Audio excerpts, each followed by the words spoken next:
Math mastery hub में आप सभी का स्वागत है। आज हम चतुर्भुज एवं चतुर्भुज के प्रकार पढ़ेंगे। चतुर्भुज चार रेखाखंडों से घिरी बंद आकृति को चतुर्भुज कहते हैं। चित्र में ABCD एक चतुर्भुज है जिसमें ABCD चतुर्भुज के चार शीर्ष हैं तथा ABBCCD और DA चतुर्भुज की चार भुजाएं हैं। कोण A, कोण B, कोण C और कोण D ये चतुर्भुज के चार कोण हैं तथा AC और BD चतुर्भुज के दो विकर्ण हैं। आप चतुर्भुज संबंधी कुछ परिभाषाएं पढ़ेंगे। फर्स्ट, चतुर्भुज की सम्मुख भुजाएं। चतुर्भुज की वे भुजाएं जिनमें कोई बिंदु उभयनिष्ठ नहीं होता है सम्मुख भुजाएं कहलाती हैं। चित्र में ABCD और BCAD सम्मुख भुजाओं के दो युग्म हैं। आगे, चतुर्भुज की संलग्न भुजाएं। चतुर्भुज की वे भुजाएं जिनका अंतः बिंदु उभयनिष्ठ होता है संलग्न भुजाएं या क्रमागत भुजाएं कहलाती हैं।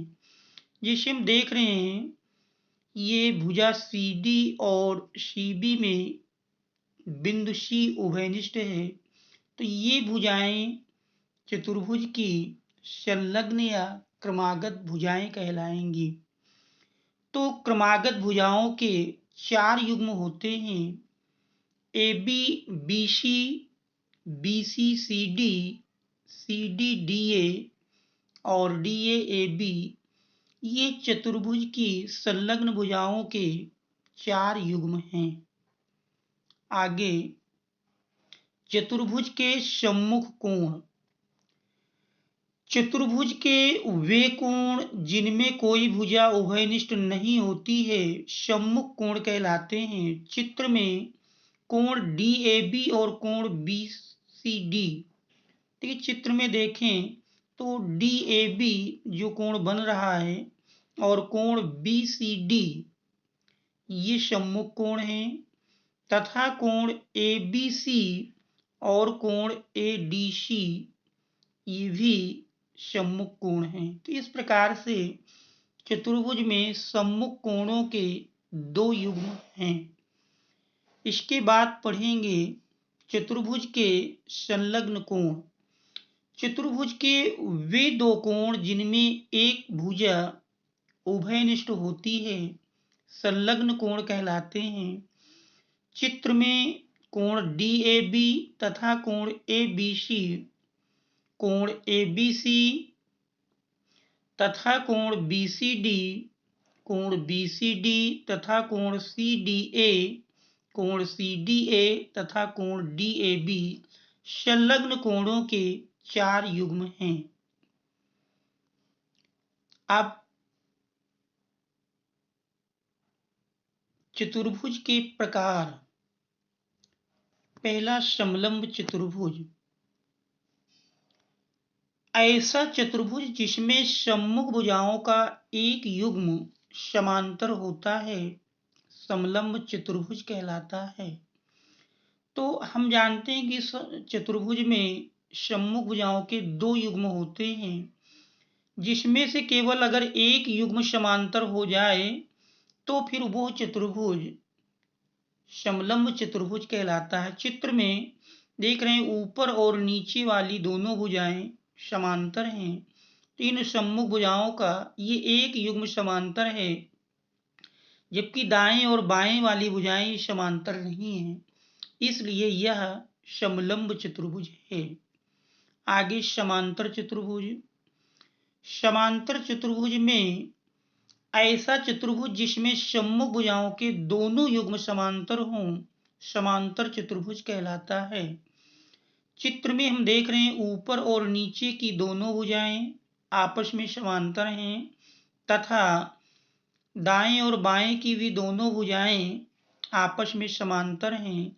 कुल मिलाकर हम कह सकते हैं कि समांतर चतुर्भुज में सम्मुख भुजाओं के दोनों युग्म समांतर होते हैं।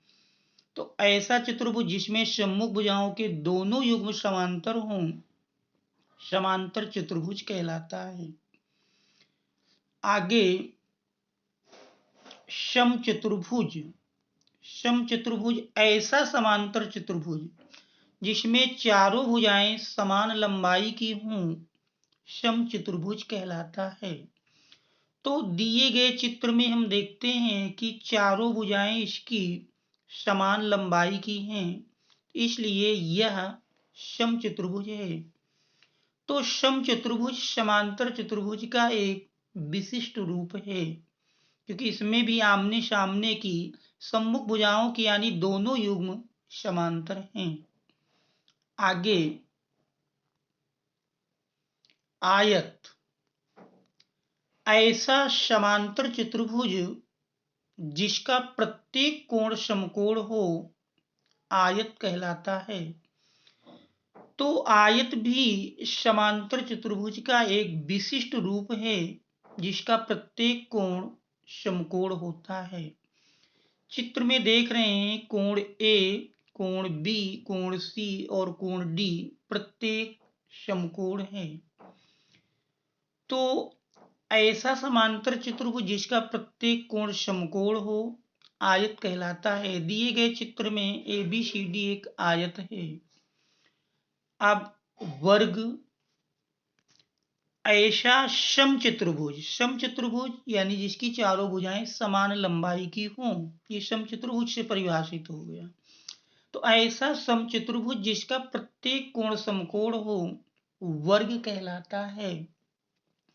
ऐसा समचतुर्भुज, समचतुर्भुज की परिभाषा में ही हमने पढ़ा कि ऐसा समांतर चतुर्भुज जिसकी चारों भुजाएं समान लंबाई की हों समचतुर्भुज कहलाता है।